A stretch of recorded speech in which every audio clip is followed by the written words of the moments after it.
Hello, Tim Gavel here from the Region Media Group down here at Brumbies headquarters in preparation for the final game of the season for the Brumbies. They take on the Highlanders in the Super Rugby Trans-Tasman Friday night at Canberra Stadium. Alongside me is the Brumbies coach Dan McKellar. And Dan, we'll get along to your appointment as the Wallabies assistant coach in just a moment, but just on this game, how important is it to finish on a high? Because the high quality game against the Hurricanes, you'd like to finish on a high going into next season. Yeah, without a doubt. So that's what we're focused on, is making sure that we put in a really good performance and back up a good performance against the Hurricanes with another one against the Highlanders. And I think that's something Australian teams have probably struggled to do over time, and make sure that the group and our supporters and stakeholders get to go into the break with off the back of a really good performance and victory. Just having a look at the game against the Highlanders coming up. Do you think it's going to be a similar game to the one you had against the Hurricanes? I mean, Hurricanes really like to attack, but you managed to sort of really stifle the effect that Artie Savia, for instance, has on a game. So you'd be looking for key players. Aaron Smith, I guess, would be another player that you'd be looking at this weekend. Yeah, we've got to defend well, and that's the key against any New Zealand side. And what we did well last week is we forced the Hurricanes to play off slow ball consistently, and their threats, the Savia brothers, Lamapi, Geordie Barrett, they weren't really in the game. And if you're going to beat the New Zealand side, you've got to make sure their best players have quiet games, and that's the challenge this week. The Highlanders will play a little bit flatter, a little bit more off nine, with Smith being a threat there. So we need to make sure that we nullify his impact. Got a few players playing their final game in farewelling the club this week, heading elsewhere. Bailey Kernsel, Rajan Pasatoa, Mac Hansen's going. Bailey Kernsel. Yeah, so how many players have you got departing, do you think, this weekend?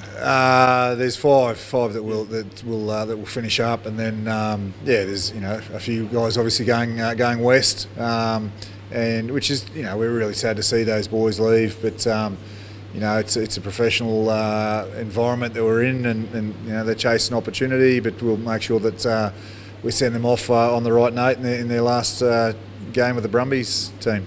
Yeah, Isaac Fines, Lidawassa, and Reece Tarpanay is another one that's going as well. Yep. Just on your appointment as the Wallaby assistant coach, you pulled out of it last year. What was the reason for deciding to go with it this year? I think last year, I made it known that when Peter Hewitt took an opportunity in Japan, I couldn't leave the Brumbies without a head coach and without an assistant coach. It wouldn't have been fair on Laurie Fisher and the club.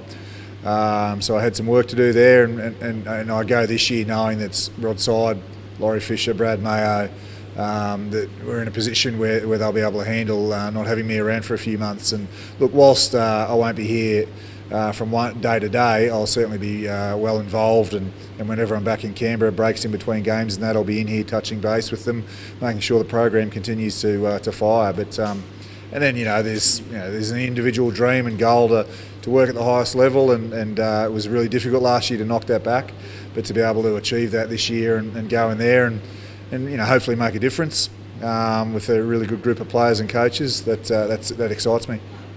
Do you harbour ambitions to coach the Wallabies one day? I suppose that'd be an incredible honour. It's an honour to be the assistant coach and support Dave and the team that he's got in there now. But if that opportunity, when coaches are no different to players, if that opportunity came up one day, then I'm obviously doing something right, and it'd be something that I'd be really proud and privileged to do.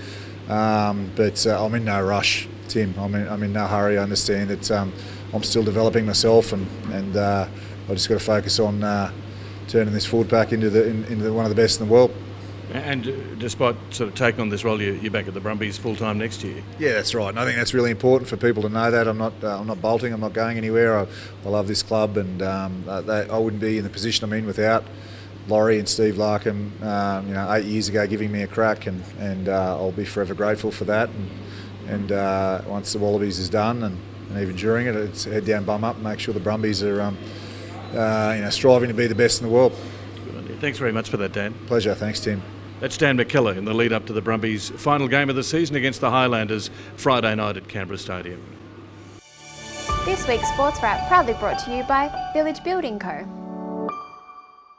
Hello, Tim Gavel. Welcome back with the Region Media Sports Report. Now the Brumbies play the Highlanders Friday night at Canberra Stadium, their final game of the season, and a number of Brumbies players, as we've heard from Dan McKellar, playing their final games for the Brumbies on Friday night. A couple of players who are not playing on Friday night also departing, and the local comp has a bye this weekend, also a bye in the Canberra Raiders Cup. But the Raiders are back in action against the Broncos Saturday night at Canberra Stadium. Curtis Scott has been stood down, and Matt Tomoko gets an opportunity. Joe Tarpanay and Josh Papali coming back into the side. This is a desperate game too for the Raiders. They really need to win this one to keep any finals hopes alive, because they're just creating a little bit of a buffer there, the top 8 sides to the bottom 8. So important for the Raiders Saturday night at Canberra Stadium. Now the Canberra Brave have won 4, lost 1 so far this season. In the Ice Hockey League, it is a truncated season, very much involving 3 teams. That's Newcastle and Sydney, and the Canberra Brave back in action with a double header against Newcastle on the 19th and 20th of June. In the Women's Federation Cup final, Canberra Croatia defeated West Canberra Wanderers 4-1. These two sides meet again this weekend in the NPLW. And in AFL Canberra action, Eastlake defeated Ainslie by 35 points on the weekend, so Eastlake bouncing back following that loss the weekend before. And all AFL Canberra sides have the bye this weekend. This is Tim Gavel signing off for the Region Media Group.